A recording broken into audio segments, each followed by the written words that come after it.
আমরা প্রত্যেকেই জানি প্রায় কোরআনে পাকের এই আয়াতে কারিমা গুলা সূরাতুল আলাকের প্রথম মা লাম ইয়ালাম পর্যন্ত প্রথম নাযিল। রব্বুল আলামিন তার রাসূলকে তো যখন তার আত্মা তৈরি করেন তখন স্পেশালি তৈরি করেছেন এবং আত্মার জগতে তার রাসূলের রিসালাতের স্বীকৃতি অন্য নবীদের আত্মার কাছ থেকে গ্রহণ করেছেন। ওয়াইদ আখাযাল্লাহু মিসাকান নাবিয়্যিন।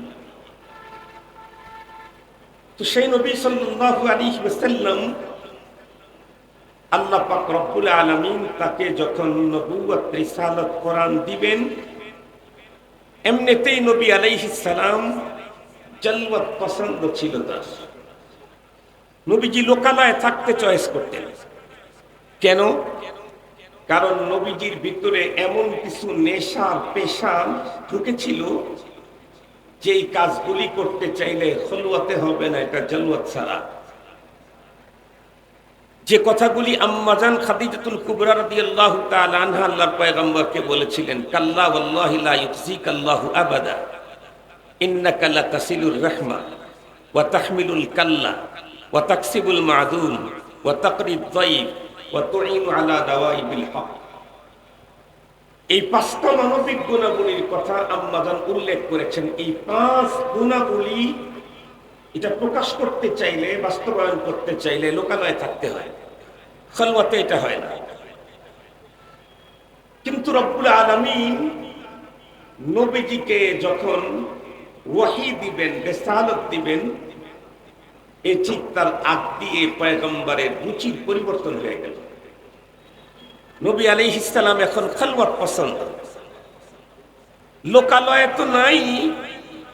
এমনকি খাদিজাতুল কুবরা রাদিয়াল্লাহু তাআলা আনহার ঘরেও এত বেশি সময় কাটাইতে পয়গম্বরের ভালো লাগে না। এই জন্য পয়গম্বর নির্জনে কোথায় আল্লাহকে পাবার জন্য ধ্যানে মগ্ন থাকবেন এ নিয়ে ফিকির করতে করতে আল্লাহ পাক তাকে ওই বাগানে পৌঁছিয়ে দিলেন যেই বাগানে অতীতের নবীগণ ছিলেন। জাবালে নূরের হেরা গর্তের ভিতরে রাসূল করিম সাল্লাল্লাহু আলাইহি ওয়াসাল্লাম 1-2 দিন 3 দিনের খাবার নিয়ে সেখানে চলে যেতেন। আমার উস্তাদ শেখুল হাদিস আল্লামা আজিজুল হক রাহমাতুল্লাহি আলাইহি হুজুর বলেন, আমি সর্বপ্রথম 50 সালে হজ করতে যাই। আম্মাজান খাদিজাতুল কুবরা রাদিয়াল্লাহু তাআলা আনহা মাকবারা যখন জিয়ারত করতে গেছি তখন আমি আমার চোখের পানিকে ধরে রাখতে পারি নাই। বিল খুসুস আমাকে যেদিন আল্লাহ তাআলা জাবালে নূরের ওই গর্তে ঢোকার তৌফিক দিলেন, সেদিন আমি ইচ্ছে মতো কেঁদে দিয়েছি আম্মাজান খাদিজাতুল কুবরা রাদিয়াল্লাহু তাআলা আনহার কথা স্মরণ করে। কেন? শেখুল হাদিস সাহেব হুজুর বলেন যে আমরা তো গেলাম যখন উপরে ওঠার কিছুটা হলেও রাস্তা তৈরি হয়েছে, প্রচুর পরিমাণে মানুষ সেই জায়গায় উঠানামা করছে, অথচ খাদিজাতুল কুবরা রাদিয়াল্লাহু তাআলা আনহা 55 বছর বয়সের একজন মহিলা, ওই সময় যখন জাবালে নূরের ওই পর্বতে ওই পাহাড়ে ওঠার লোক ছিল না। পয়গম্বর সাল্লাল্লাহু আলাইহি ওয়াসাল্লাম 1-2 দিনের খাবার নিয়ে আল্লাহকে পাওয়ার সাধনায় গুহাতে যখন চলে যেতেন, ওইখানে যাওয়ার পরে আল্লাহ পাকের মারিফাতে এমন ডুব দিতেন যে খাবার শেষ হয়ে গেছে, বাড়িতে এসে খাবার নিতে হবে, কিন্তু ওই মজা রেখে খাবার নিয়ে আসার জন্য পয়গম্বরের মনে চাচ্ছে না। আম্মা জানতো বুঝতেন যে এই খাবারটা নিয়ে গেছে এটা কয়দিন চলবে।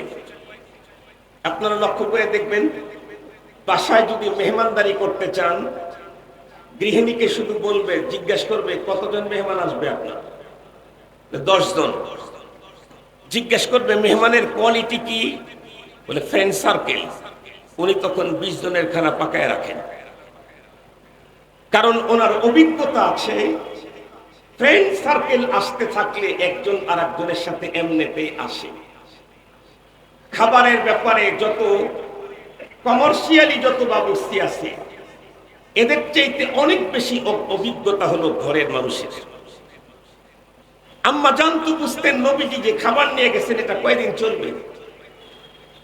মাঝে মাঝেই আম্মাজান খাদিজাতুল কুবরা রাদিয়াল্লাহু তাআলা আনহা পয়গম্বরের জন্য আবার খাবার নিয়ে ওখানে চলে যেতেন। শেখুল হাদিস শাফিউল বলেন, আমি একজন পুরুষ মানুষ, এরপরে আমার দুই দিকে দুই সাগের ছিল, এরপরেও সেই সময় জাবালে নূরের ওই পর্যন্ত উঠতে আমার 2.5 ঘন্টা পার হয়ে গেছে। তাহলে এই 55 বছরের বৃদ্ধা মহিলা নবীজির জন্য সেই সময় খাবার নিয়ে যেতেন মাঝে মাঝে। ওনার কি পরিমাণে কষ্ট হয়েছে। নবী আলাইহিস সালাম এভাবে থাকা শুরু করলেন। থাকতে থাকতে 40 বছর পূর্তি হলে সোমবারের দিন আল্লাহ পাক রব্বুল আলামিন জিবরাইল আমিনকে পাঠিয়ে দিলেন। জিবরাইল আমিন ওই হেরা গর্তের এখানে আসলেন। আসার পরে পয়গম্বরের সিনাকে চাপ করলেন, শক্তে সদর হলো। এরপরে সেটিকে লাগিয়ে দিয়ে পয়গম্বর সাল্লাল্লাহু আলাইহি ওয়াসাল্লামকে জিবরাইল আমিন বললেন, ইকরা, আপনি পড়ুন। নবী আলাইহিস সালাম উত্তর করলেন, মা আনা বিকারিন, আমি তো পড়ুয়া নই, পড়তে জানি না। জিবরাইল আমিন বললেন, পড়ুন। নবীজি বললেন, আমি পড়তে জানি না। এখান থেকে বোঝা গেল কোন লিখিত নিয়ে গিয়েছিলেন জিবরাইল আমিন। যদি লেখা কিছু না হয়, তাহলে যে কোনো বাচ্চাকেই কোনো ওস্তাদ যদি মুখে মুখে পড়ায়, তাহলে আমি পড়া জানি না এই প্রশ্ন করার কোনো সুযোগ থাকে না। জিবরাইল আমিন যখন বলছেন পড়ুন, পয়গম্বর বললেন, আমি পড়ুয়া নই, পড়তে জানি না। এটা বোঝা গেল উনি লিখিত নিয়ে গেছেন। মুখে মুখে পড়া, এর জন্য পড়তে জানি না এই প্রশ্ন, এই জাতীয় প্রশ্ন করবার কোনো সুযোগ সেখানে অপারগতা, এটাকে করবার কোনো সুযোগ থাকে না। তো জিবরাইল আমিন যখন বললেন ইকরা, নবীজি বললেন, আমি পড়ুয়া নই, পড়তে জানি না। তো জিবরাইল আমিন পয়গম্বরকে ধরলেন, চিপ দিলেন, ছেড়ে দিলেন, এরপরে বললেন ইকরা। নবীজি আবার একই উত্তর করলেন। 3 বার পয়গম্বরকে সিনার ভিতরে চাপায় ধরলেন, ছেড়ে দিলেন, এরপরে বললেন ইকরা বিসমি রাব্বিকাল্লাযী খালাক, খালাকাল ইনসানা মিন আলাক, মা লাম ইয়ালাম পর্যন্ত এই আয়াতে কারিমাগুলো নাজিল হলো। এখানে যেহেতু অধিকাংশ তালাবা, এজন্য আমি এখানে একটা কথা বলাটা বেশি প্রয়োজন মনে করছি। বর্তমান সময়ে আমাদের দেশে পূর্বের মতো আকাবিরদের মতো এখন আর মানুষ তৈরি হচ্ছে না কেন? তার সবচাইতে বড় কারণ, আমাদের বড়রা তাদের জীবন ছিল গুনাহমুক্ত, আর আমাদের জীবন হলো গুনাহযুক্ত। গুনাহমুক্ত ছিল বড়দের জীবন। আমি আমার বড় ভাইকেই তো দেখেছি, আমরা 8 ভাই বেঁচে আছি। আমি আমার বড় ভাইকেই দেখেছি, দাওরায়ে হাদিস যখন পাশ করে আসছেন, মনে হয় যেন কিতাবের লাইনে দাওরায়ে হাদিস পাশ করলেও অন্য লাইনে উনি তাসাউফের লাইনে অনেক বড় এক মর্তবা অর্জন করে এসেছেন। এখন এরকম দেখা যায় না কেন? কারণ হলো কোরআনে পাকের ইলম, এর চাইতে দামি জিনিস আর নাই। যেই জিনিস যত বেশি দামি হয়, সেই জিনিসকে বহন করার জন্য, ক্যারি করার জন্য পাত্র দামি লাগে। আপনাদেরকে সহজে বলবার জন্য বলি, আমরা যদি কোনো কাঁচা বাজারে যাই, গিয়ে যদি আলু, পটল, পেঁয়াজ কিনি, তাহলে এগুলি বাসা পর্যন্ত নেওয়ার জন্য নেট ব্যাগ হলে চলবে, নেট ব্যাগ। কিন্তু যদি কাঁচা বাজারের ভিতরে ঢুকে খরিদ করলাম চাউল আর চিনি, তাহলে এটাকে বাসা পর্যন্ত নেওয়ার জন্য নেট ব্যাগ চলবে কি? নেট ব্যাগের ভিতরে চাউল আর চিনি দিলে কি থাকবে? থাকবে না। কমপক্ষে পলি ব্যাগ হতে হবে অথবা ছালার ব্যাগ হতে হবে। আমি যদি খরিদ করি দুধ, মধু, তাহলে এটা সালার ব্যাগও চলবে না। কেন? এটা দামি জিনিস, এটাকে বহন করার জন্য পাত্র দামি হতে হবে। সবচেয়ে বড় নিরাপদ হবে স্টিলের কোন পট, মুখাওয়ালা। তাহলে আমার দুধ এবং মধু এবং ঘি এই জাতীয় জিনিসগুলি আমরা বাসা পর্যন্ত, গন্তব্য পর্যন্ত নিতে পারব। আমরা যারা উলামা তালাবা, বিলখুসুস তালাবা, তাদেরকে অবশ্যই মনে রাখতে হবে, আমি তো বহন করতে আসছি, ভরতে আসছি হলো ইলমে ওয়াহী। এর চাইতে দামি জিনিস তো পৃথিবীতে নাই। সঙ্গত কারণে এই ইলমে ওয়াহী যেখানে আমি ভরব, যেটাতে করে আমি নিব, সেই জায়গাটা, সেই পাত্রটা আমাকে অনেক বেশি দামি বানাতে হবে। সঙ্গত কারণেই আমরা যেহেতু আমাদের পাত্রটাকে নানান রকমের ঝামেলা দিয়ে একদম পেঁচিয়ে রেখেছি, যার কারণে কোনো ব্যক্তি নেট ব্যাগ কিনে যদি সেইটাতে চিনি আর চাউল ক্যারি করতে চায়, তাহলে যেখানকার চাউল সেখানেই থেকে যায়। আমরা যারা আমাদের সিনাকে, মেধা মস্তিষ্ককে গুনাহ থেকে মুক্ত করতে পারছি না, দ্বীনি মাদারিসগুলোর ভিতরে এসেছি, ওস্তাদ এবং কিতাবের মাধ্যমে আমার সিনায় যাই ঢুকানো হচ্ছে নেট ব্যাগের মতো সেখানেই রয়ে যাচ্ছে। এগুলি নিয়ে কবর আর আখিরাত পর্যন্ত যাওয়া সম্ভব হচ্ছে না। এই ইলম কত বড় দামি, এটাকে যেই সিনাতে বহন করবে সেই সিনা কত বড় নিট এন্ড ক্লিন হতে হবে, একটু আন্দাজ করলেই তো বোঝা যায়।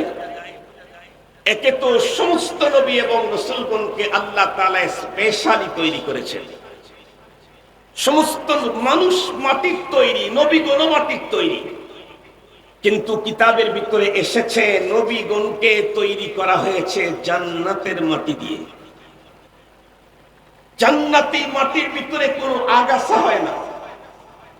এ কারণে নবীদের জন্মগতভাবেই ওই মাল ম্যাটেরিয়াল আল্লাহ তাআলা দিয়েছেন, এখানে আগাছা হবে না। এরপরেও 24 ঘন্টার সার্বক্ষণিক রব্বুল আলামিনের হেফাজত তাদের পিছনে রয়েছে। এরপরেও আল্লাহ পাক তার বিশ্বনবীকে কোরআনে পাক তার উপরে নাজিল করবেন। একদম শৈশবকালেই তাকে একবার তার সিনাকে ক্লিন করেছেন, আবার ক্লিন করেছেন। আজকে আবার যখন কোরআন শরীফ এখনই নাজিল করা হবে, ইকরা বিসমি রাব্বিকাল্লাযী খালাক, তখন আবার নতুন করে আবার সিনাটাকে চাক করে ভিতর থেকে যেগুলি বের করার দরকার বের করে ফেলে দিয়ে জমজমের পানি দিয়ে সেটাকে পরিষ্কার করে সিনাটাকে একদম টাটকা ক্লিন করে জিবরাইল আমিনকে দিয়ে এখন নাজিল করলেন, ইকরা বিসমি রাব্বিকাল্লাযী খালাক, খালাকাল ইনসানা মিন আলাক। এই জন্য খুব গভীরভাবে মনে রাখতে হবে, কোরআন শরীফ শুধু কোরআনে পাকের ইলম অর্জন করলেই সে যে একটা কিছু হয়ে গেল এমনটি না। পাত্র যদি সুন্দর না থাকে, অসুন্দর পাত্রে যদি কোরআনে পাকের ইলম কেউ ঢুকায়, তাহলে আল্লাহর কোরআন কিন্তু জানায় দিয়েছেন ইউদিল্লু বিহি কাসীরা, ইউদিল্লু বিহি কাসীরা ওয়া ইয়াহদি বিহি কাসীরা। আল্লাহর কোরআন স্পষ্ট বলে দিয়েছেন, এ কোরআন দিয়ে বহু মানুষ পথ হারাবে। শুধু পথ হারাবে না, পথ হারাদের ইমাম হবে। এ পৃথিবীর হাজারো নজির আছে। কোরআন এই কোরআন শরীফের মাধ্যমেই সে পথ হারায়া পথ হারাদের ইমাম হয়েছে। এরকম হাজার আছে। কারা পথ হারালো? কোরআন তো হেদায়েতের কিতাব, তো পথ হারালো কেমনে? পথ হারাইছে হলো আর পাত্র নষ্ট হওয়ার কারণে। আমি আপনাদেরকে একটা মিসাল দিলে খুব ভালো বুঝবেন। আমার আব্বাজান রহমতুল্লাহি আলাইহি, কথার কথা বলতেছি আর কি, ছোটবেলায় আমার একটু দূরে পড়তে দিয়েছিল। ছোটবেলায় আমার মাছ ধরার খুব অভ্যাস ছিল, মাছ ধরা। তো আব্বা বলে, তুই খালি মাছ ধরস, তোরে আর বাড়ির পাশে রাখা যাবে না। ফার্সি পহেলি পড়ি, তখন আমি গাজীপুরে পাঠায় দিল। তো গেলাম, তো তো সেইখানে 1 মাস পর পর বাসায় আসতাম। আম্মাজান তখন আব্বাজানকে বলতেন যে ওরা তো 3টার সময়, রাত 3টার সময় জাগায় দেয়, ওদের মেধা অনেক ব্যয় হয়, এ কারণে ওদের মেধাটাকে সুন্দর করার জন্য, এটাকে শক্তিশালী করার জন্য একটু দুধ পান করানো দরকার। তো ছেলে আমার 2 দিন থাকবে, একটু ভালো মানের দুধ নিয়ে আসেন। কথার কথা বলতেছি আর কি। ধরেন আমার আব্বাজান বাজারে গিয়ে বললো একজনকে, ভাই সবচেয়ে ভালো নির্ভেজাল দুধ দিবে, প্রয়োজনে 2 টাকা বেশি নাও। তো সেও নির্ভেজাল দুধ দিয়েছে। আমার আব্বাজান তো সর্বজন শ্রদ্ধেয় ব্যক্তিত্ব, কিন্তু দুধ যখন নিয়ে আসতে মা কাজের বুয়াকে দিয়ে জাল করাইছে। আমার জন্য কলা টলা নিয়ে আসতে, রাত্রের খাবার বন্ধুদের সাথে ঘুরে ফিরে দেখা করে রাত্রে যখন খাবার খেতে গেছি, মা বলতেছে, বাবা তুমি একটু দুধ দিয়ে খানাটা খাও, তাহলে তোমার মস্তিষ্কটা রিফ্রেশ হবে। মা আবেগের সাথে নিজ হাতে কলাটা ছিলে দিলেন, কিন্তু দুধ যখন আমার পাত্রের ভিতরে ঢালতে লাগছেন, তখন দেখতেছেন দুধ নষ্ট হয়ে গেছে। দুধ যখন নষ্ট হয়ে গেছে, মার তো মেজাজ গরম, আব্বাকে কমপ্লেইন করছে। আব্বা এক পর্যায়ে ওনার মেজাজও গরম হয়ে গেছে। পরের দিন গিয়ে দুধ যে বিক্রি করছে তারে ধরছে, এই মিয়া তোমারে বললাম 2 টাকা বেশি নাও, কিন্তু অরিজিনাল দুধ দাও, তুমি কি দুধ দিচ্ছ? আমার ছেলেটা তো আজকেই চলে গেল, আমি একটা সময় তাকে দুধ খাওয়াইতে পারলাম না, তোমার দুধ তো নষ্ট। যে যে কাজ করে সে কাজের অভিজ্ঞতা থাকে। লিকুল্লি ফান্নিন রিজাল। দুধ বিক্রেতা বলতেছে, হুজুর সত্যি বলতেছি, আমি নিজে টাটকা দোয়া নিয়ে আসছি, দুধটা কোনো ভেজাল ছাড়া। উনি বলতেছেন যে তাহলে আমি কি মিথ্যা কথা বললাম? তখন বলতেছেন, মুরব্বী মনে যদি কিছু না নেন, মনে হয় দুধটা আন্টি জাল করে নাই, কাউকে দিয়ে জাল করাইছে। আপনি বাসায় একটু খোঁজ নিয়ে দেখেন যে পাত্রে জাল করছে, পাত্রে কোনো জায়গায় ঝামেলা ছিল। তো বাবা এসে বাসায় এসে যখন জিজ্ঞেস করতে, হ্যাঁ অন্য কাউকে দিয়ে জাল করানো হয়েছে। তো জিজ্ঞেস করছে, তো তুই কোন পাত্রের ভিতরে জাল করছস? অমুক পাত্র। ঠিক মতো পরিষ্কার করেছিলি? ভাই জি, পানি দিয়ে সুন্দর করে ধুয়েছিলাম। পাত্র যখন নিয়ে আসা হয়েছে, তখন দেখা গেছে পাত্রের এক কর্নারে পূর্বের দুধের কিছু অংশ 1 সপ্তাহ আগে যেটা ছিল, সেটা এক সাইডে জমে ছিল, সেখানে প্রচুর পরিমাণে ব্যাকটেরিয়া জমা হয়ে গেছে। প্রচুর। দুধ তো ছিল 100% খাঁটি, কিন্তু পাত্রের কারণে যেমন দুধটা নষ্ট হলো। কোরআন তো আমাকে আপনাকে পথ দেখাবে, শুধু পথ দেখাবে না, লক্ষ মানুষের পথ প্রদর্শক বানায় দিবে আমাকে। কিন্তু আমাকে গোমরা করবে কখন? যখন আমার পাত্রটা খারাপ হবে। যেমন মওদুদির পাত্র খারাপ ছিল, তাই সে নিজে একা গোমরা হয় নাই, গোমরাদের ইমাম হয়ে গেছে। পাত্র খারাপ, যে এরকম বহু আছে, পাত্র খারাপ হলে সেটা দিয়া কোরআনে পাক তখন তাকে অন্যদিকে নিয়ে যায়। কোরআনে পাক পাওয়ার পরেও সে গোমরা হয়ে যায়। এজন্য তালিবুল ইলমদেরকে বলতে চাই, যত মানুষ কোরআন পড়তে চান তাদেরকে বলতে চাই, রব তার রাসূলের উপরে কোরআন নাযিল করতে সিস্টেম করেছেন।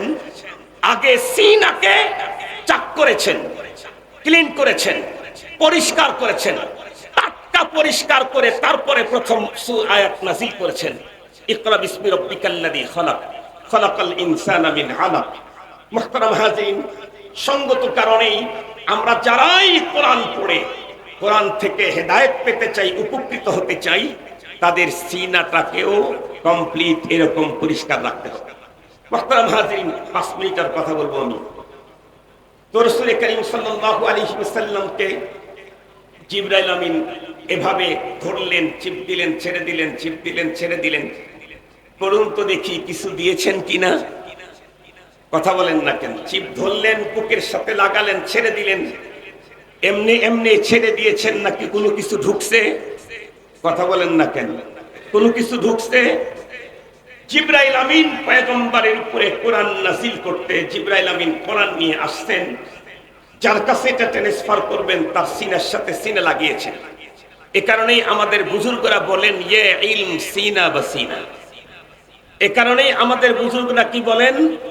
ইয়ে ইলম সিনা বাসিনা।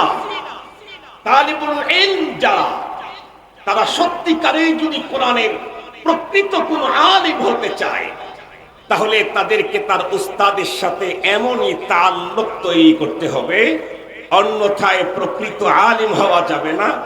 কিছু শব্দের অনেক বেশি শব্দগুলি তার মস্তিষ্কের ভিতরে মেধার ভিতরে জমা করতে পারবে, কিন্তু হাকিকি আলেম হতে পারবে না।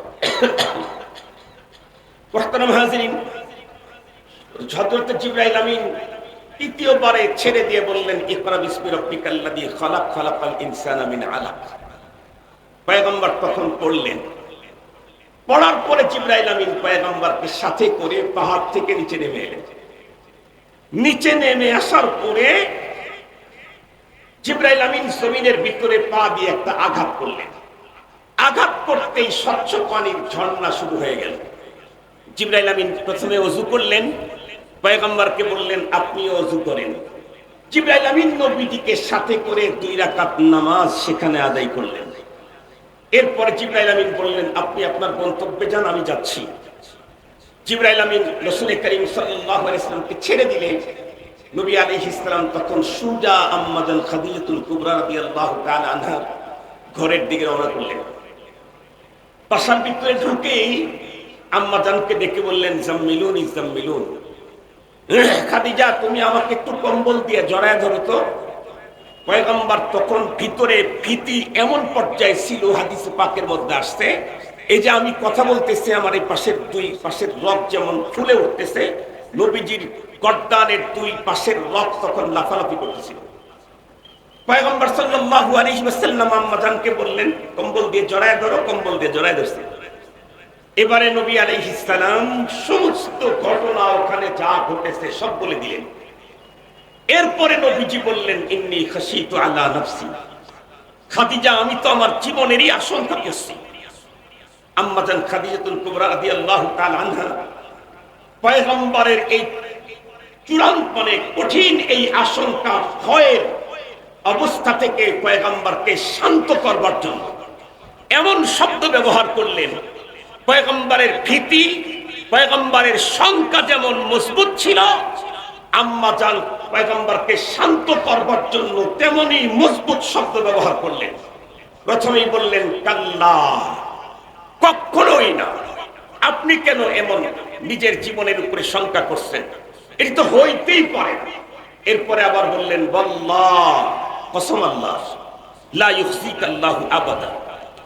আম্মাজান এমন ভাবে বললেন, পয়গম্বর সাল্লাল্লাহু আলাইহি ওয়াসাল্লাম ধীরে ধীরে ধীরে ধীরে শান্ত হয়ে গেছেন। কোরআনে হাকিমের ভিতরে আল্লাহ তাআলা স্পষ্ট বলেছেন, ওয়া মিন আয়াতিহি আন খালাকা লাকুম মিন আনফুসিকুম আজওয়াজান লিতাসকুনু ইলাইহা। আল্লাহ বলেন, আমি তোমাদের থেকেই তোমাদের সাথী জোড়া তৈরি করেছি। কেন? আমাদের থেকে আমাদের সাথীকে আল্লাহ আপনি কেন তৈরি করলেন? আল্লাহ বলেন, লিতাসকুনু ইলাইহা। পুরুষ একজন পুরুষ, সমাজের দায়ভার আছে, রাষ্ট্রের কাজ আছে, ফ্যামিলির জিম্মাদারি আছে, আরো অনেক কাজ আছে। এগুলি করতে গেলে পথে ঘাটে মাঠে হাজার পেরেশানি, হাজারো দুঃখ, হাজারো ক্লান্তি, হাজারো বেদনা, হাজারো কষ্ট আসবেই। এই সমস্ত কষ্ট থেকে তাকে তৃপ্তি দেওয়ার জন্য, তাকে শান্ত করবার জন্য আল্লাহ পাক রব্বুল আলামিন তার থেকেই তার জোড়া নারী তৈরি করেছেন। কিন্তু দুঃখের কথা হলো, আজকের পৃথিবীতে, আজকের বাংলাদেশে সারা রাস্তাঘাটে মাঠে ঘাটে দেশে বিদেশে মানুষ যতটুকুনি শান্ত থাকে, বাড়িতে গেলে অশান্তিটা শেষ হয়ে যায় না আরো বেড়ে যায়? আরো বেড়ে যায়। কেন বেড়ে যায়? কেন বেড়ে যায়? এটা বাড়ার একটা কারণ আছে। তাম পৃথিবীর মানুষকে শান্ত করবার জন্য, ছেলে হোক আর মেয়ে হোক, যুবক হোক আর বুড়ো হোক, শিশু হোক আর কিশোর হোক, প্রত্যেকটা মানুষ, শহরের হোক আর গ্রামের হোক, টোটাল মানুষকে শান্ত করবার জন্য, অপরাধ মুক্ত করবার জন্য, ঝামেলা মুক্ত করবার জন্য, তাম দুনিয়াকে শান্ত করবার জন্য রব্বে করিমের একটা ভ্যাকসিন আল্লাহ তাআলা আবিষ্কার করেছেন। ওই ভ্যাকসিন যেই মানুষ তার সিনাতে গ্রহণ করবে, সে পৃথিবীতে অপরাধ মুক্ত জীবন চালাইতে পারবে। ওই ভ্যাকসিন যেই মানুষ তার সিনাতে ঢুকবে না, সে যে আঙ্গিনারি হোক, হুজুরও যদি হয় তারপরেও অপরাধ মুক্ত থাকতে পারবে না, পীরও যদি হয় ওই ভ্যাকসিন ছাড়া অপরাধ মুক্ত থাকতে পারবে না, শেখুল হাদিসও যদি হয় ওই ভ্যাকসিন অন্তরে গ্রহণ করা ছাড়া অপরাধ মুক্ত জীবন করতে পারবে না। দুনিয়াদারদের তো প্রশ্নই আসে না। সেই ভ্যাকসিনের নাম হলো তাকওয়াল্লাহ, খোদা ভীতির ভ্যাকসিন। যেই ভ্যাকসিন আল্লাহর রাসূল সাহাবায়ে কেরামের অন্তরে দিয়েছিলেন, আর আল্লাহ পাক রব্বুল আলামিন সেই ভ্যাকসিন কি পরিমাণে পেয়েছে এটার পরীক্ষা নিয়েছেন। উলাইকাল্লাযীনা ইমতাহানাল্লাহু কুলুবাহুম লিত্তাকওয়া। মুহতারাম হাজিরিন, আমি আমার আলোচনা এ পর্যন্তই রাখছি।